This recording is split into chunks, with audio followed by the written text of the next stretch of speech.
রাজনীতি মানে কিন্তু শুধু হইচই বা আবেগ না, আসল রাজনীতি লুকিয়ে থাকে তথ্যের গভীরে, মানুষের প্রতিদিনের জীবনের বাস্তবতার মধ্যে। চলুন আজ আমরা সেই গভীরেই নামব।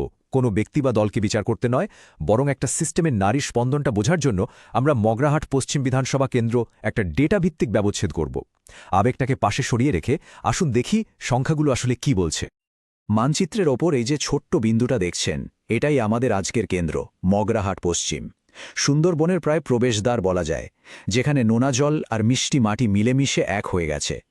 এখানকার ভূগোল কিন্তু শুধু জমির চরিত্র ঠিক করে না, এখানকার মানুষের জীবন সংগ্রাম, তাদের রাজনীতির গতিপথ ঠিক করে দেয়।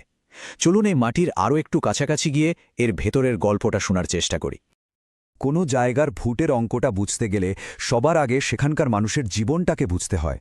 তাদের সকালটা কেমন করে শুরু হয়, তাদের রুটিরুজি কোথা থেকে আসে, আর তাদের সমাজের বুননটাই বা কেমন, এই সব কিছু মিলেই কিন্তু রাজনীতির আসল জমিটা তৈরি হয়। এই অংশে আমরা মগরাহাট পশ্চিমের সেই সামাজিক আর অর্থনৈতিক ভিড়টাকে খুঁটিয়ে দেখব। এখানকার জীবনটা না দুটো আলাদা স্রোতে বইছে। একদিকে আছে সেই চিরচেনা গ্রাম বাংলা, ধান চাষ হচ্ছে, মাছ ধরা চলছে, মানে ২১% কৃষি শ্রমিক আর ৮% কৃষক এখনও সরাসরি মাটির সাথেই জুড়ে আছেন। কিন্তু অন্যদিকে কলকাতা কাছে হওয়ায় একটা নতুন বাস্তবতাও তৈরি হয়েছে। প্রায় ৫৩% মানুষ অকৃষিকাজে যুক্ত, যাদের জীবনটা শহরের ওপর নির্ভর করে চলে। আর এই দুই জগতের টানাপোড়েনের মধ্যেই রয়েছে প্রকৃতির ঝুঁকি। আমফনের মতো ঝড় শুধু তো ঘর ভাঙে না, মানুষের অর্থনীতি আর মনের জোরটাকেও ভেঙে দিয়ে যায়। এবার একটু ভেতরের দিকে তাকাই, মানে সমাজের বুননটার দিকে। এই স্লাইডটা কিন্তু শুধু একটা জনসংখ্যার হিসেব নয়, এটা এখানকার রাজনৈতিক বাস্তবতার একেবারে মূল ভিত্তি। প্রায় ৫৮% মুসলিম আর ৪০% হিন্দু জনসংখ্যা নিয়ে এই কেন্দ্রটা রাজ্যের গড় চিত্রের থেকে বেশ আলাদা। আর যখন উন্নয়ন পিছিয়ে থাকে, তখন এই সামাজিক গঠনটাই রাজনৈতিক দলগুলোর জন্য একটা বড় খেলার মাঠ হয়ে উঠতে পারে। এটা একটা খুব সূক্ষ্ম ভারসাম্য, যা এখানকার রাজনীতিকে প্রতিনিয়ত নিয়ন্ত্রণ করে। বেশ, প্রেক্ষাপটটা তো বোঝা গেল। এবার চলুন আরও গভীরে যাই। নির্বাচনী ফলাফল আর উন্নয়নের ডেটা, এই দুটোকে যখন একসাথে মিলিয়ে দেখা হয়, তখন তিনটে খুব স্পষ্ট সংকেত উঠে আসে। আর এই তিনটে সংকেতই মগরাহাট পশ্চিমের বর্তমান আর ভবিষ্যতে রাজনীতির রাস্তাটা দেখিয়ে দেয়। প্রথম সংকেত এই একটা সংখ্যার মধ্যে লুকিয়ে আছে, ৪৬,৯৪১। ২০২১-এর নির্বাচনে বর্তমান তৃণমূল কংগ্রেস বিধায়কের জয়ের ব্যবধান ছিল এটা। রাজনীতিতে এত বড় মার্জিন কিন্তু শুধু একটা জয় না, এটা প্রায় একছত্র ক্ষমতার একটা পরিষ্কার ইঙ্গিত। এটা দেখায় যে শাসক দলের সংগঠন আর প্রার্থীর ব্যক্তিগত প্রভাব কতটা গভীরে ছড়িয়ে আছে। এই সংখ্যাটাই হল ক্ষমতার ভিত। কিন্তু এই বিপুল জয়ের নিচেই কিন্তু দ্বিতীয় আর সম্ভবত সবচেয়ে গুরুত্বপূর্ণ সংকেতটা লুকিয়ে আছে, আর সেটা হল বিরোধী শক্তির সম্পূর্ণ ভোল বদল।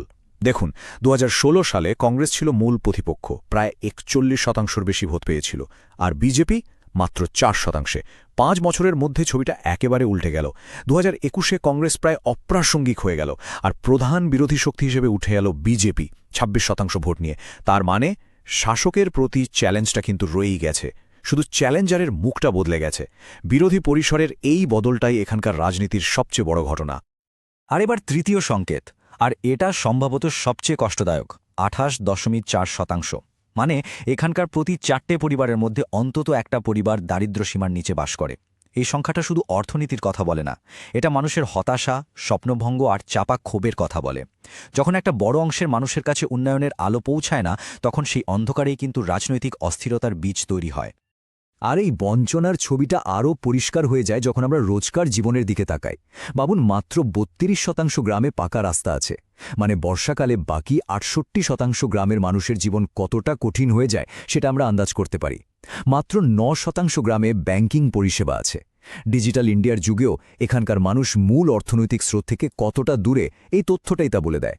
আমাদের সংবিধান কিন্তু প্রত্যেক নাগরিককে একটা মর্যাদাপূর্ণ জীবনযাপনের অধিকার দিয়েছে, আর সেই মর্যাদা শুধু কথায় আসে না, তার জন্য দরকার এই বেসিক পরিকাঠামো।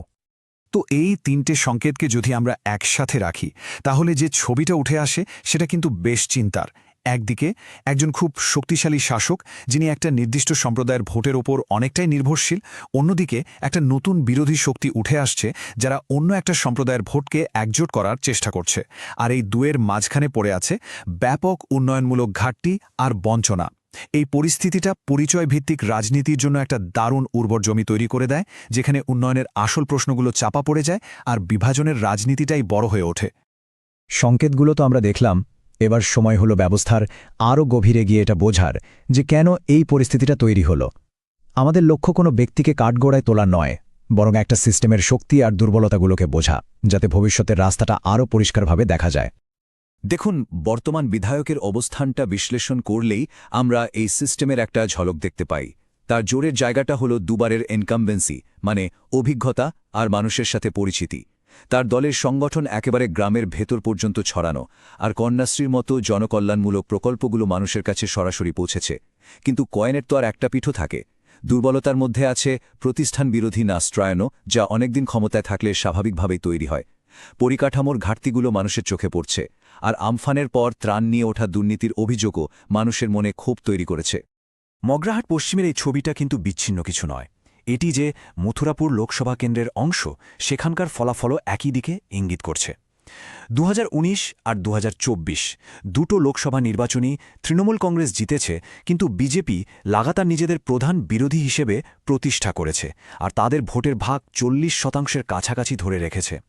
এটা বুঝিয়ে দেয় যে মগরাহাট পশ্চিমের এই যে রাজনৈতিক বদল, এটা কোনো স্থানীয় ঘটনা নয়, এটা একটা অনেক বড় রাজনৈতিক স্রোতেরই প্রতিফলন। এতক্ষণ আমরা সমস্যাটা আর তার কারণগুলো নিয়ে আলোচনা করলাম, মানে যাকে বলে রোগ নির্ণয়। কিন্তু একজন স্ট্র্যাটেজিস্টের কাজ তো শুধু রোগটা ধরা নয়, তার সমাধানের পথটাও দেখানো। এই ডেটার ওপর ভিত্তি করেই কিন্তু যে কোনো দল বা নেতার জন্য একটা কার্যকর এবং মানুষের জন্য মঙ্গলজনক শাসনের রূপরেখা তৈরি করা সম্ভব। এই স্লাইডটা কোনো অভিযোগপত্র নয়, এটাকে একটা আয়না বলতে পারেন। সাক্ষরতা, দারিদ্র্য বা পাকা রাস্তার মতো একেবারে প্রাথমিক সূচকগুলোতে মগরাহাট পশ্চিম রাজ্যের গড় থেকে কতটা পিছিয়ে আছে তা এখানে স্পষ্ট। এই সংখ্যাগুলো তো শুধু ডেটা নয়, এগুলো আসলে সুযোগের ফারাক, জীবনের মানের ফারাক, আর এই ফারাকগুলোই মানুষের মনে ক্ষোভ আর হতাশা তৈরি করে, যা রাজনৈতিক অস্থিতিশীলতার জন্ম দেয়। এই ফাঁকগুলো ভরার জন্য একটা তেলিবানা রোডম্যাপ দরকার।